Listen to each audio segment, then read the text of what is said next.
శ్రీ మహాగణపతే నమః, శ్రీ సరస్వత్యే నమః, శ్రీపాదవల్లభ నరసింహ సరస్వతి, శ్రీ గురు దత్తాత్రేయాయ నమః. శిష్యుడి ధర్మం. శిష్యుడు ఎలా ఉంటే మంచిది అనేటువంటి సమాధానం నిజమైనటువంటి కొంచెం కష్టమే.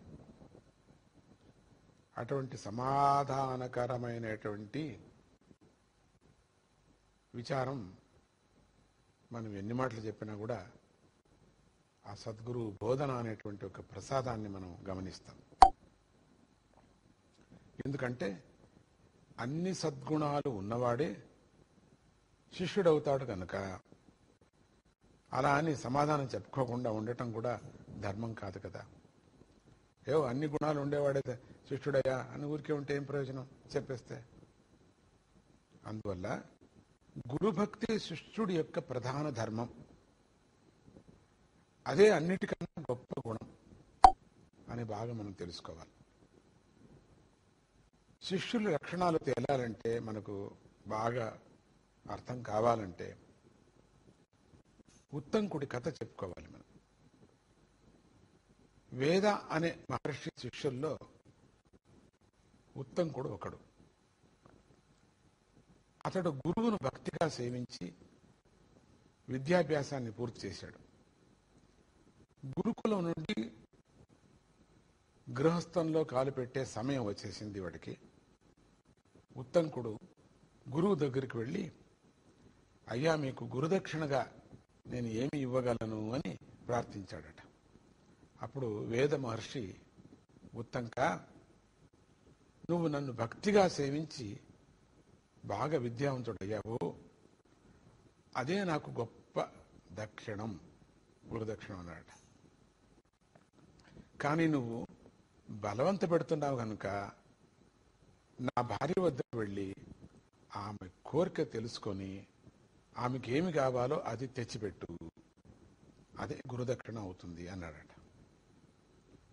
గురుపత్ని, నాకు పౌష్య మహారాజు గారి రాణి ధరించిన చెవి పోగులు 4 రోజుల్లో కావాలి అన్నది.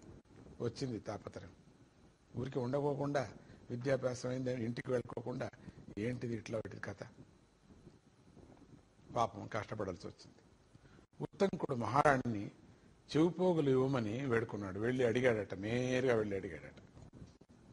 రాణిగారు చెవిపోగులు ఇస్తూ నాగరాజు ఆయన తక్షకుడి గురించి తెలిపి జాగ్రత్త అని చెప్పింది. తక్షకుడు దీన్ని చూస్తే ఎత్తకపోతాడు, జాగ్రత్త అని. ఉత్తంకుడు పోగులు తీసుకొని వస్తూ స్నానానికై సరస్సు వద్ద ఆగి ఆ పోగుల్ని కింద పెట్టి వెళ్ళాడు. తక్షకుడు ముని వేషంలో వచ్చి వాటిని పట్టుకుపోయాడు. కాస్త ఉత్తంకుడు ఆ వచ్చింది తక్షకుడే అని చెప్పేసి తెలుసుకున్నాడట. వాడికి పుట్టను తోడసాగాడు. అలా కొన్ని గంటలు చేశాడు. పాపం అతడి యొక్క గురుభక్తికి ఆనందించి ఇంద్రాది దేవతలంతా ప్రత్యక్షమై వజ్రాయుధాన్ని ఇచ్చారట.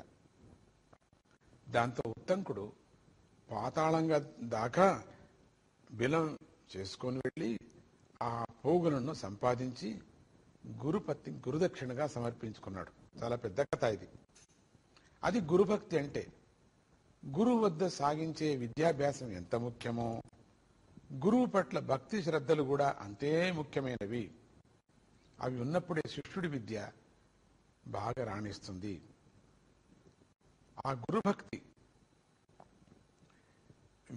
విద్య కన్నా ఎక్కువ భక్తిగా ఉండాలని చెప్పడం.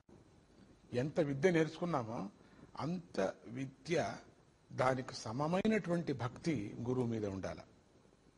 అదే విద్యకు సార్థకమవుతుంది. భక్తి శ్రద్ధ రెండూ లేక విద్యను నేర్చుకునే ప్రయోజనం. ఇక్కడ ఉద్దంకుడి యొక్క ప్రయత్నం నాగలోకానికి వెళ్ళేవాడా?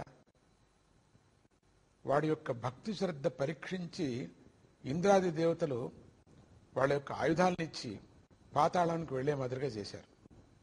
లేదా పాతాళానికి వెళ్ళేవాడా? లేదు కదా. అందుకని భక్తి శ్రద్ధ ఉన్నప్పుడే శిష్యుడి యొక్క విద్య రాణిస్తుంది అనటానికి ఇది ఒక సాక్షి కథ మనకు. జయ గురుదత్త, శ్రీ గురుదత్త. జయ జన